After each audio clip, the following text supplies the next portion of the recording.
Hey there, and welcome to The Explainer. Today we are diving deep into something that, let's be honest, has affected pretty much every single one of us: the massive global breakdown of the supply chain. So how did a system that was built to be this incredible model of efficiency just fall apart? You know that feeling, right? Especially over the last few years. You're staring at a tracking number, just refreshing the page, wondering if that package you ordered is ever going to show up. And this wasn't just, a small annoyance. It was a huge symptom of a worldwide crisis. Maybe for you, it was waiting months and months for a new sofa. Or maybe you drove by a car dealership and noticed the lots were just completely empty. And don't even get me started on laptops and other electronics, right? Getting your hands on them basically became a lottery. The entire complex system that moves all our stuff around the planet was fundamentally broken. And the craziest part? It happened so fast. All right, so how are we going to unpack all this? Here's the game plan. First, we'll look at the big question: why was everything so late? Then, we'll dive into something called the just-in-time trap, a huge reason things got so bad. After that, we'll see what happens when literally every link in the chain breaks at once. We'll look at the just-in-case solution the companies scrambled to put in place. Then we'll ask a really interesting question: are we already forgetting the lessons we learned? And finally, we'll explore what the new, smarter supply chain actually looks like. So what was the root cause? At its core, the problem sounds almost deceptively simple. For years, the modern global supply chain was this masterpiece of predictability. It was designed from the ground up to be lean, super efficient, and incredibly cheap. But when the pandemic hit, it was like throwing the biggest possible wrench into that perfectly tuned machine. And really, to get why everything fell apart, you have to understand the one big idea that ran the whole show before 2020: just in time. I mean, for decades, this was the gold standard. The whole goal was to have as little stuff, as little inventory, just sitting around in a warehouse as possible. Parts would show up literally just in time to be put onto the assembly line. It was brilliant for cutting costs and making companies super efficient. But, and this is the huge but, it also made the whole system incredibly fragile, like walking on a tightrope with no safety net.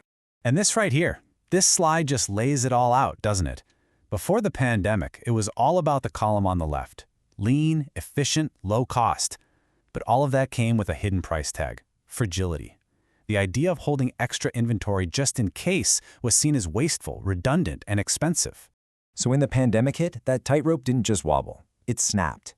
And that snap created something fascinating and chaotic, called the bullwhip effect.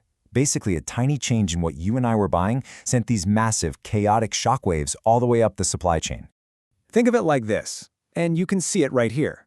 A small change in demand at the store gets bigger and bigger at each step back. The retailer sees a little shift and changes their order. The wholesaler sees that and overreacts a bit. By the time that signal gets all the way back to the people making the raw materials, a tiny little ripple has become a full-blown tidal wave. And you want to know who got hit the hardest by this? The car industry. Oh boy. Right at the start of the pandemic, they made this absolutely colossal bet. They assumed nobody would be buying cars, so they canceled huge orders for parts, especially for those all-important semiconductor chips that basically run a modern car. Thing is, they bet wrong. Big time. Demand for cars actually went through the roof. But when the car makers went back to the chip companies to reorder, they were told to get in the back of the line, right behind all the electronics companies. The result? Assembly lines sitting idle, and, as you can see in this chart, car inventory just cratered to historic lows. So you can bet this forced some major soul-searching and a big change in strategy. I mean, look at Toyota, the company that literally invented just-in-time. They were forced to add 8 days' worth of inventory. And then look at General Motors. They made an even bigger shift, adding a whole month, 31 days. It was a really expensive move, but they felt they had no choice. So the just-in-time system was like a huge pile of dry kindling. All it needed was a spark. Well, what it got was a whole series of lightning strikes. It wasn't just one problem, it was everything, everywhere, all at once. I mean, you couldn't make this stuff up. You had a container ship get wedged in the Suez Canal, literally blocking global trade. Then a freak power outage shuts down a major chip factory in Germany.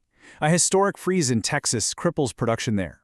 And a fire takes out a critical chip facility in Japan. Any one of these would have been a headache, but all of them together? It was a total catastrophe for a system that had zero slack. And the result? Absolute gridlock. Ports were jammed with dozens of ships just sitting there, waiting to unload. Airplanes weren't flying, so you couldn't ship things that way.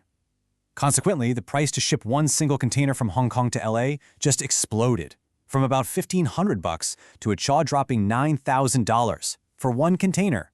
But wait, there's more. Even if your container finally made it to port, you hit another wall, a human one. There just weren't enough people to unload the ships, not enough truck drivers to move the goods, and not enough staff to run the warehouses. The entire human side of the supply chain was stretched to its breaking point. So, what do you do when the world is on fire? The reaction from businesses was, pretty logical and swift. If just-in-time was the problem, well, then the answer had to be its polar opposite, just in case. The pendulum just swung completely in the other direction. As this chart shows, a whopping 60% of companies deliberately started stocking up on stuff, building up their inventory buffers. The intense fear of running out of parts suddenly became way more powerful than the desire to cut costs. Stockpiling was the new name of the game. Okay, but here's where the story takes a really fascinating, kind of weird turn. Just when it looked like we were making a permanent change, a real shift toward being more resilient, something surprising started to happen. Turns out our collective memory can be pretty short. Check out this number. By 2023, just a year after everyone was panic buying inventory, those levels had already dropped by almost half from their peak. That urgent, desperate push for just in case was already starting to fade, fast. And there's actually a name for this phenomenon, resilience fatigue. It's this idea that as the painful, vivid memories of empty shelves and production shutdowns start to fade, the very real, very tangible pressure to cut costs comes roaring back. The company's finance chief, worried about cash flow, starts to win the argument against the operations chief, who's worried about the next crisis. So, where does all this leave us? Are we just stuck in this endless loop of crisis and forgetfulness? Well, not exactly. What seems to be emerging isn't just a return to the old way of doing things, but a new, much smarter, more sophisticated approach to running a supply chain in our crazy, volatile world. This matrix here really shows the smart way forward. It's not a simple choice between just-in-time or just-in-case anymore. The right answer really depends on your business. So, take a look at the top left box. If you're in a volatile industry but you have a lot of cash, you should probably build some serious buffers. But if you're down in the bottom right, not much cash, stable industry, you can probably stick to a much leaner operation. It's all about being strategically resilient, not just hoarding everything. And that really brings us to the big, lingering question, doesn't it? We've learned some incredibly painful, incredibly expensive lessons. There's no doubt that companies are smarter and supply chains are more robust than they were back in 2019. But in a world where unprecedented seems to happen every year, is it enough? Have we truly prepared ourselves for the next crisis, the one we can't even imagine yet? That's the billion-dollar question that's going to define the next decade of global business.